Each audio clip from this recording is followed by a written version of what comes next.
Yo guys, what is going on? Welcome back to my YouTube channel. Guys, today I just want to sit down and talk to you guys. A question and answer from the old Reddit, okay? So pretty much I put out a submission feed out there and just allowed people to ask me anything. I made multi-million dollars by the age of 22 years old. You know, I've accomplished a lot. I've started businesses. I've been acquired for businesses. I've been appraised for businesses. I built a net worth for myself. I have about 25 employees under my company. So I've did a lot within the last few years, at least to say. So right now, I just really want to sit down and pretty much talk to you and answer some of the questions that you probably have of a millionaire. And if you guys want to ask your own personalized questions, comment them down below and ask me, so I would love to answer them in the next video. Let's get into it. First question is, do people often ask you for money? Also, can I have some money? Yes, you can have some money if you exchange value for me in some kind of way.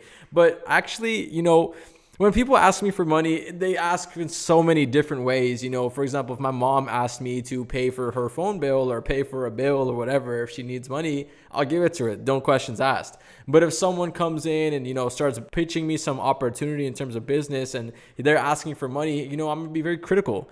And I'm going to, you know, ask a lot of really hard-hitting questions that basically make them feel very uncomfortable, and asking them, you know, what's the best outcome? What's the, you know, pros, the cons of working with this opportunity, all that kind of stuff. So I will ask a lot of questions if a person wants to come at me from an entrepreneurial approach, because I don't have no problem with spending money, but it has to make sense for both parties. So that's kind of how I work. And if you're just a random guy coming on the street and asking for money, I don't like it, but I've actually started getting into a philanthropy, but I like it in creative ways. For example, if a guy's on the street and he just has, like, you know, a little cup of change and he's asking for money, yeah, it's not the most fun. But if a guy is creative, for example, it's Christmas time and stuff like that, and he dresses up like Santa Claus and he says, need money for milk and cookies, that's excellent work. I appreciate that guy, and I'll tip him $40, you know, just to make that specific type of, you know, commitment to his, you know, charitable givings. I like when people be creative and they stand out and they differentiate themselves from the rest of the people. Look, anyone could just sit there and ask for money,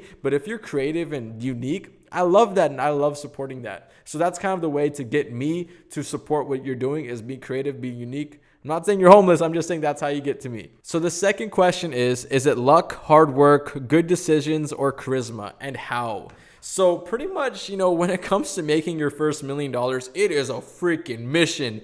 Blood, sweat, and tears go into it, but it's a little bit of luck as well. Look, I could fight my way and, you know, dig my hands into gravel in a construction company, or work really hard in an accounting firm and probably, you know, get by 6 figures a year. You know, there's a lot of ways to work really hard, but you kind of have to work hard and smart. You know, everyone says that, but what I mean that is basically you need to find a skill, be very good at it, sharpen your skills within that specific business opportunity or that field or industry. Sharpen your skills, find that specific pain point and provide it at a level that no one else can provide it at. Obviously, it's a little bit of luck because there's so many fields. It's kind of just luck if you choose one and it works, right? So this is kind of how I work and how I optimize and how I operate, is that I found a specific problem in a random field. You know, I could have went to anything. I could have went to finance, accounting, I went to marketing, and I found a problem that a lot of people were facing. And I worked and trying to figure out how to solve it from a different perspective, not like the normal 99% of people that they're just, you know, providing this and they're spending this and this is the retainer. No, I provided it from a unique approach, made a different, you know, brand according to the specific service. And long story short, after hard blood, sweat, and tears, 4 years in the making. I started this at 18. I'm 22 right now. 4 years of blood, sweat, and tears. I didn't think about anything besides this agency.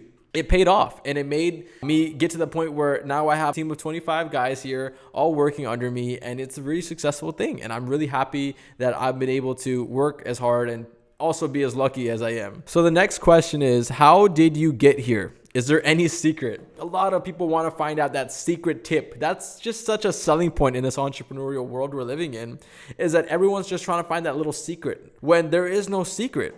Everyone's trying to sell you a car, but at the end of the day, everyone has to drive the distance. You know, to get to one location to the other location, look, you can pick a Toyota, you could pick a Lamborghini, you could pick whatever you can pick. But to get to the other location, you still have to travel the distance. That's how I think of it. Okay, so if you can find a way to pretty much make the distance as short as possible, it's not going to happen. It's not realistic. You can't stretch time. You can't cut the road in half and drive half as far. Your dollars come into your bank account $1 at a time. You need to get to the point where it's up to $1 million.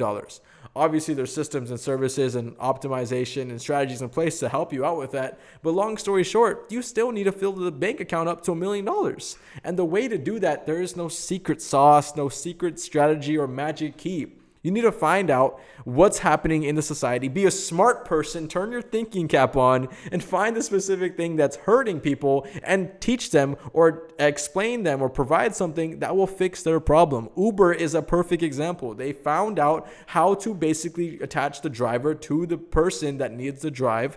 They connected them both. They didn't have no taxi drivers. They cut out the middleman. So this is why finding a problem and trying to figure it out and fix it is the best way to make money. And I promise you, if you find a solution to a problem and the money doesn't come, something's wrong. But 9 out of 10 times it usually works out for the better. Anyways, guys, to go ahead and go to the next question. Let's go. What field would you recommend to those of us beginning our higher education? Oh my God, that's such a good question. If there's anyone out there that's watching this video and they want to learn how to, elevate and what to do, they just graduated high school, they just got started with their job, or they're the first year into their college, please, for the love of God, do not be a liberal arts kid. Please be something that actually makes sense. Look, people aren't going to need liberal arts degrees 10 years from now, 20 years from now. What they're going to need are engineers, software engineers, full stack developers, people that are doctors, people that are actually going to be building machines, people that are going to be actually helping patients. I know from now, 25 years in the future, there will be a need for doctors. Whether we like it or not, whether we can automate 99% of the process, there still needs to be a physician in that office taking care of blood work, handling samples, talking to the patients, and making sure everything goes as smooth as possible. You can't automate a broken bone. You have to pretty much get the guy in and make sure everything is solid and get the guy on board. A robot can't do that unless right now, okay, I could be proven later, but right now a doctor is someone that is needed in society. An engineer is someone that can build a robot to do things. So just know that engineers are probably going to be the most highest paid people going into the future. So look at coding, look at engineering, figure out how to do that kind of stuff, and then provide it as a service, as a high paid skill. I could pay an engineer $100,000 just for one project alone because of how important it is in my business. And I know a lot of people have it as important as in their businesses as well. So you have to be something that actually provides value. And I promise you that history and liberal arts and all this nonsense stuff is not going to help you. I mean, it might be able to, but from what I'm looking at, it's not going to really be useful going in the future anytime soon. So look at something. And if you don't want to go through the conventional 4-year university way and get your master's and bachelor's and all that stuff, look at yourself and look at yourself in the mirror. Tell yourself what you're good at. When I looked at my mirror when I was 18, 17 years old, graduating high school, I said, what am I good at? What am I going to change the world with? And I said marketing. I'm good at social media. I know how to edit a picture and get people to comment and engage. And I figured out that I'm good at that. Either if I make money or don't, I am good at this and I'm going to find out how to make money. And I put my thinking cap on and I figured out, hey, listen, if I grew my account, I could grow other people's accounts too. That's what I did. Now I have over 1,000 clients within our, agency, and I'm very happy about that. So long story short, find out what you're good at and provide it to the marketplace in a unique, creative way. There's a couple of principles that I have. Be creative, be unique, provide, solutions to problems that other people can't. Turn your thinking caps on and really just try to change the world in a way that makes sense for you and for the other person that's buying your product. Do you still buy lower priced food, clothes, etc., or do you always end up buying the top market items? That's a good question. So what I personally think when it comes down to looking at prices, I haven't looked at a gas price or a food price in a very long time. Whether I'm spending $100 on a meal or $20 on a meal, it's kind of like just the same thing to me at this point. When it comes to gas, a lot of people are complaining about $5 gas per gallon and $3 per gallon. It doesn't really matter for me. It probably matters for other people, but for me, I wake up, I don't really stress about these kind of things. Like in terms of clothes, I wouldn't buy the $100 sweater, but I'll buy the $60 one with no issue at all. Like I'll totally buy it, no problems, no questions asked. Here's my card, take it. And when it comes to me, I'm a very comfortable person. I don't like designers. because I kind of find it a scam that someone's selling a piece of cloth for $1,000. It just, in my mind, it doesn't make sense. Me and my girlfriend were actually debating on a Birkin bag. It was like a $90,000 bag. And I was like, the bag is, pricey. I get that. But just looking at it, if you remove the price tag, I would think this is an ugly bag. And I don't like it. And she was like, no, it's a historical, it's a fashion figure mark or whatever. I was like, but I don't like the bag. So I got to like the thing to buy it. I don't buy it. It's just expensive. Same thing with like cars. I don't buy it just because it's expensive. I like the car. I like the brand. And I'll buy it because I like it, not because it's expensive. What were some, if I was a multi-millionaire, billionaire, things you wanted to do before you became wealthy that you have done? This is a good question. Oh my God, I love this question. So what I always wanted to do when I was a small kid, I was like, if I have $1 million, I'm gonna do this. I did skydiving. I know it's cheap, but I always wanted to do skydiving. This was like my lifelong goal. I used to think when I was a little kid that, one day I'll do it. One day I'll do it. I never had the money, never had the time, never had, the opportunity. But now as a millionaire, I could finally do it. The second thing is get a mansion with my friends and just party for days. And I did that. I had a full-on big giant mansion. We rented it out. We didn't obviously buy it, but look, it was so much fun. I had all of my friends. They used to come over every day, and we had the mansion. We just used to have fun. We had amazing cars, freaking Lamborghinis and crazy BMWs, and we're just kids just having fun. And obviously looking back at it now, it was kind of like at some point it got tiring. How many parties can you possibly have with the same people until it gets very boring? I got very tired really quick of the lifestyle. I didn't really like it too much. It was fun while it lasted, but at some point it was like, okay, buddy, I got to go back to work. Because I have this feeling of knowing that if I'm not using my time to make money, I don't want to be using my time to do that specific thing. That's kind of how I work. So I got a mansion. We were having the best time. We're actually going to get one in the Hollywood Hills. The guy didn't want to rent the house to us because we were too young, obviously.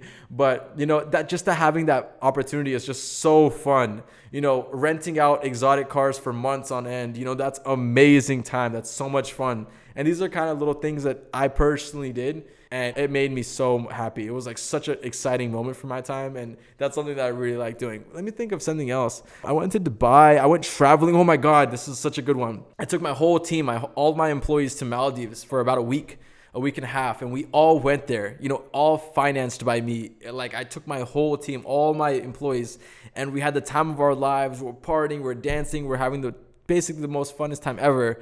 And that's something that looking back, that's like a really amazing moment in my life because it was the pinnacle of luxury. Maldives, water villas, the most expensive thing you could possibly do in this world was one of them.